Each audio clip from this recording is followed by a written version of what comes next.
primeira análise de Nuno Severiano Teixeira, antigo Ministro da Administração Interna e também ex-Ministro da Defesa. Muito boa noite, obrigada pela presença aqui no Now. Acabamos de ouvir este resumo deste primeiro 2 dias do Conselho Europeu em Bruxelas. Orçamentos à parte, e vai ser sobretudo o que vai dominar a discussão amanhã. Este Conselho Europeu servirá sobretudo para deixar claro que a Ucrânia continua a ser uma prioridade para os 27. Boa noite, Marisa. Sim, creio que sim. Não pode deixar de ser assim por várias razões. Em primeiro lugar, por razões, enfim, de longo prazo. A Ucrânia continuará a ser uma prioridade para a União Europeia porque na Ucrânia se jogam os valores e os interesses da União Europeia.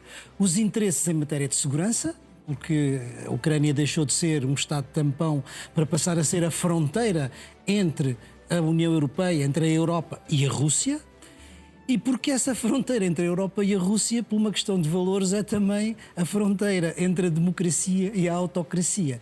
E, portanto, por esta razão de médio e longo prazo, certamente continuará a ser uma prioridade. Mas há aqui 2 sinais relativamente novos. A presença de Zelensky na reunião, e isso, digamos, é um sinal político forte, digamos assim. E também aquilo que aconteceu ontem na Cimeira do G7, em que houve, digamos, alguma aproximação de posições entre os parceiros europeus e os Estados Unidos, o que acontece pela primeira vez de uma forma tão clara, tão evidente. É o que de relevante salta mais à vista do encontro das 7 economias democráticas mais desenvolvidas do mundo, em França? Quer dizer, sim, é um sinal importante. Vamos lá ver, a Cimeira do G7 tem sido vista como um sucesso. Mas, na minha maneira de ver, é um sucesso porque evita o fracasso, digamos assim, que toda a gente tinha receio que viesse a acontecer.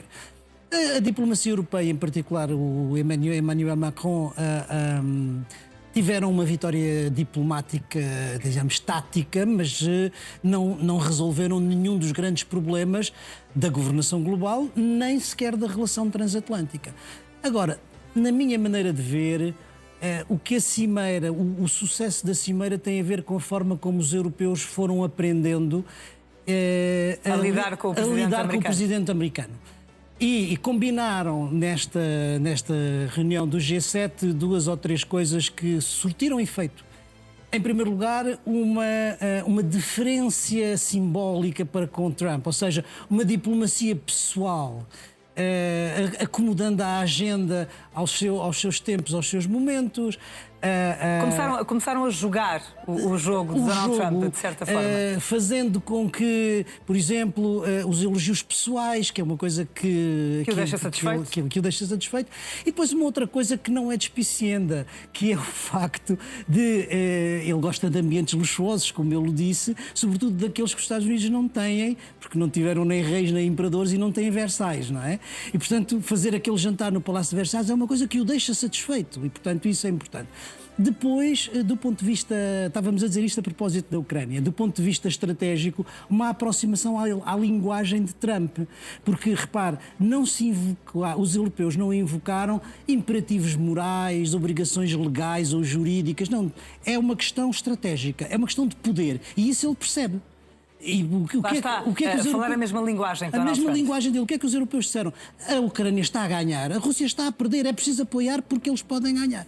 E depois uma outra coisa que é muito importante e que é, digamos, um pragmatismo tático que os europeus usaram, que foi evitar as questões, como agora se diz, fraturantes, não é? Não veio para cima da mesa a ajuda ao desenvolvimento, a mudança climática, essas coisas que irritam Trump. Veio pelo contrário, aqueles em que ele tem alguma coisa a dizer e quer discutir. Os minerais críticos, a China, a pressão sobre a Rússia. E, portanto, desse ponto de vista, a diplomacia europeia teve um sucesso porque conseguiu evitar divergências, conseguiu evitar, digamos, que Trump bloqueasse o consenso e isso só por si, na minha maneira de ver, foi um sucesso. E isso então mostra que a União Europeia está a aprender a saber lidar com este presidente dos Estados Unidos, está a aprender a saber lidar com Trump. Todos. Doutor Nuno Severiano Teixeira, falemos agora deste memorando de entendimento que foi assinado quer por Donald Trump, quer pelo presidente do Irão. O facto deste memorando de entendimento ter sido assinado à distância, não foi presencial, com os dois, isto não retira credibilidade a este entendimento? Não, foi assinado ao mais alto nível, não é? E, portanto, desse ponto de vista, ambas as partes estão comprometidas. Agora, eu, quando falasse, enfim, ao falar deste memorando de entendimento, acho que nós temos que o fazer com muita prudência. E com muita prudência porquê? Porque, como o seu nome indica, é um memorando de entendimento, não é um acordo definitivo. E O trabalho mais difícil vai começar agora. isto significa o que é? É um acordo político, não tem nenhuma obrigação, nenhuma vinculação legal e, portanto, é frágil. E é tão mais frágil quanto é agora, a partir desta assinatura, que se abrem as negociações dos dossiês mais difíceis e mais delicados. Se algum desses dossiês correr mal, e alguns têm potencialidade para correr mal, então tudo pode voltar para trás. Portanto, eu teria muito cuidado, porque não só o acordo não é um acordo definitivo, como tem muitas fragilidades. Tem fragilidades, mas ainda assim é melhor ter este memorando de entendimento do que não existir nada. Já é uma vitória. Sim, sem dúvida. E é uma vitória para quem, sobretudo? Vamos lá ver. É uma vitória, em primeiro lugar, porque ambas as partes aceitam e fazem uma espécie de pacto de não agressão, que significa um cessar-fogo. E isso é, digamos, parar a violência, que já por si é importante.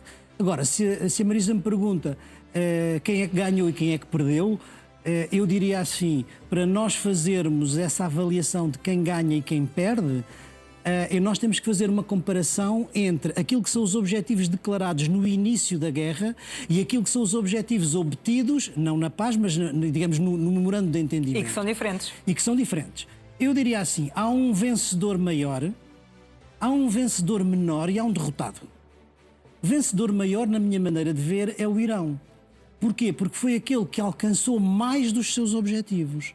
Repare, em primeiro lugar, conseguiu aquilo que em matéria nuclear tinha conseguido ou tinha aceito no memorando anterior. Ou seja, dizer, não vou ter arma nuclear. Já tinha aceito isso no memorando de 2015.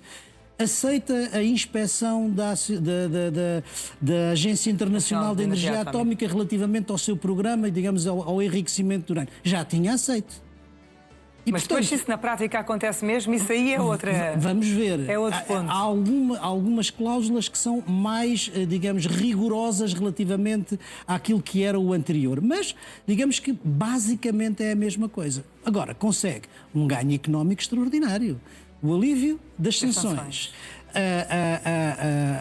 o descongelamento dos ativos financeiros iranianos no exterior. Isto é uma coisa muito importante. E depois uma outra coisa que não é despicienda, Marisa. Um pacote de 300 mil milhões de investimento estrangeiro direto, que é muito mais generoso do que tinha no anterior acordo. E, portanto, tem estes ganhos económicos. E tem um ganho absolutamente fundamental que eu não tenho ouvido falar. A sobrevivência política do regime. Ou seja, o regime dos ayatollahs está lá. E o presidente Trump, ao negociar com eles, reconhece-lhes a credibilidade internacional e, portanto, a legitimidade interna. Não é pouca coisa. Quem não gosta disto é Israel. Agora, o vencedor menor, só para terminar a ideia, é Donald Trump. Não consegue uma série de coisas, não consegue uma vitória definitiva sobre o Irão, não consegue a mudança do regime, consegue mais ou menos as mesmas coisas em matéria nuclear, dá de barato uma série de benefícios económicos, mas consegue uma coisa importante. Consegue uma solução política de saída neste momento e consegue uma narrativa para dizer: eu consegui resolver este problema. Vai baixar o preço do petróleo, vai haver paz e segurança e agora tem 60 dias para... Portanto, tem uma narrativa de saída e isso pode, de certa maneira, cantar vitória. Quem é que não consegue ter nenhuma narrativa de vitória? Netanyahu. Porque, digamos, o seu grande objetivo foi convencer Trump a lançar esta guerra. Para quê? Para mudar o regime em Teherão.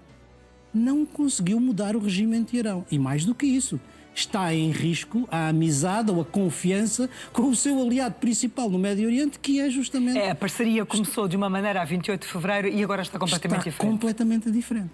E, portanto, julgo que este é o maior perdedor. Do ponto de vista político interno, e ele também tem eleições, naturalmente ele queria aparecer como uma grande figura que tinha, digamos, derrotado o regime em Teherão, não consegue. Não consegue, provavelmente, manter com o mesmo grau de confiança a relação privilegiada com os Estados Unidos. Agora, vamos ver como é que ele, do ponto de vista político interno, usa esta situação, porque ele pode dizer a grande traição americana, os americanos traíram-nos e, portanto, ainda capitalizar alguma coisa para a sua campanha eleitoral. Vamos ver, não temos a certeza como é que isso vai ocorrer. De qualquer das maneiras, como aqui disse, este memorando de entendimento é muito frágil, tem as suas fragilidades, agora ainda vão ser negociadas as partes mais difíceis, mas diria que muito dificilmente iremos voltar a ter um cenário de bombardeamentos como aquele que tivemos até Eu estou aqui. convencido que nos próximos 60 dias isso está fora de causa. E, portanto, nesse aspecto é uma boa notícia. Mas Trump também avisou, se os iranianos se portarem bem, na sua linguagem, se portarem bem, se não volta a bombardear. Agora, há um ponto que nós não falámos e que é importante, que é a abertura ou a reabertura do Estreito. Nós temos a certeza que nos próximos 60 dias o Estreito abre, portanto, os americanos vão retirar o seu bloqueio, os iranianos vão abrir o Estreito e vão abri-lo sem portagens, ou seja, sem taxas. Mas isso só dura nos próximos 60 dias. Ficou em claro, não sabemos o que é que vai acontecer depois dos 60 dias. E isso é absolutamente fundamental, não só para o Estreito, mas para, digamos, o precedente que pode abrir em termos internacionais. Se, enfim, houver taxas.